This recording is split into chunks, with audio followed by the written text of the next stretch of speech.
তাদের মর্তুজা যথাযথ সম্মান প্রদর্শনপূর্বক মিলিতভাবে জানাচ্ছি যে গত 3 মার্চ সোমবার দিবাগত রাত আনুমানিক 1:20 মিনিটে র্যাবের একটি টিম সম্পূর্ণ মিথ্যা ও ষড়যন্ত্রমূলক একটি মামলায় আমার স্বামী ইঞ্জিনিয়ার এস এম গোলাম মর্তুজাকে আটক করে। পরের দিন 4 মার্চ মঙ্গলবার হত্যা মামলার আওয়ামী লীগ নেতা গোলাম মর্তুজা গ্রেফতার শিরোনামে একটি প্রতিবেদন প্রকাশিত হয় কয়েকটি সংবাদপত্রে। প্রতিটি সংবাদপত্রের হেডলাইন ছিল প্রায় একই রকম, যা থেকে প্রতীয়মান হয় যে এই পুরো বিষয়টি ছিল একটি ষড়যন্ত্রের অংশ।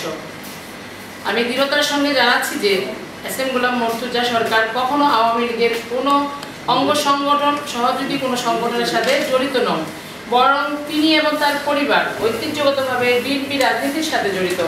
গোলাম মর্তুজার বাবা এস এম কাবিল হোসেন সরকার প্রায় দীর্ঘ 3 যুগ ধরে পল্লবী মুসলিম বাজার সমবায় সমিতির বিএনপি সমর্থিত সভাপতি ছিলেন।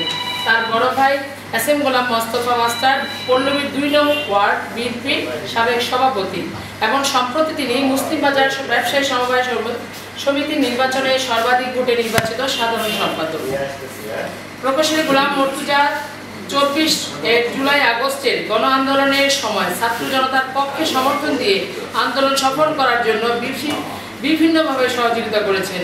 সেই সময়কার কিছু ছবি ও ভিডিও আমি আপনাদেরকে পেশ করছি। আমার এখানে দেওয়া আছে। যেটা বৈষম্যবিরোধী আন্দোলন চলাকালে আন্দোলনরত শিক্ষার্থীদেরকে একাধিক রান্না করা খাবার, মিনারেল ওয়াটার সরবরাহ করেছেন।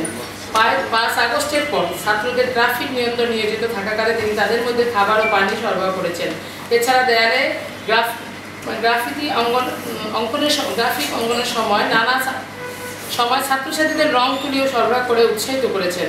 অথচ আজ তাকে এখন আওয়ামী লীগ ফ্যাসিস্ট দলের পল্লবী থানার আওয়ামী লীগের আহ্বায়ক কমিটির সদস্য বানিয়ে তাকে ছাত্রজন হত্যা মামলায় জড়িয়ে হয়রানি করা হচ্ছে। তাকে আওয়ামী লীগের রাজনীতির সাথে সম্পৃক্ত করার অভিযোগটি সম্পূর্ণ মিথ্যা, বানোয়াট ও অনভিপ্রেত। প্রিয় সাংবাদিক ভাই বোনেরা, এস এম গোলাম মর্তুজা 7/9/2014 সালে বিএনপির জাতীয় দফতর থেকে বেগম খালেদা জিয়া স্বাক্ষরিত একটি সদস্যভুক্তি রসিদ নবায়ন করেন। 7 বছর পর 4/9/2021 সালে বিএনপির সাধারণ সমর্থক হিসেবে তিনি কেন্দ্রীয় বিএনপি নেতা আমানুল্লাহ আমান ও মহানগর উত্তর বিএনপি নেতা আমিনুল হক স্বাক্ষরিত তথ্য সংগ্রহ ফর্ম পূরণ করেন। আপনাদের অবগতির জন্য উক্ত রসিদের ও ফর্মের ফটোকপি পেশ করছি। 5/9/2024 তারিখে 2 নং ওয়ার্ড বিএনপির সভাপতি তাকে বিএনপির একজন একনিষ্ঠ কর্মী হিসেবে প্রত্যয়ন দেন, সেটিরও ফটোকপি আপনাদেরকে পেশ করছি। শ্রদ্ধেয় সাংবাদিকবৃন্দ, এস এম গোলাম মর্তুজা সরকার একজন ব্যবসায়ী ও সমাজসেবক।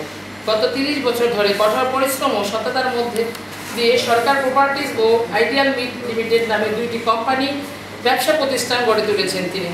গোলাম মর্তুজা নিজ উদ্যোগে নিজ এলাকায় সমাজসেবামূলক কাজে, যেমন স্কুল, মসজিদ, মাদ্রাসা, খেলার মাঠ ইত্যাদি করে আলাদা মানুষের প্রিয়ভাজন হিসেবে পরিচিত হয়েছেন। গত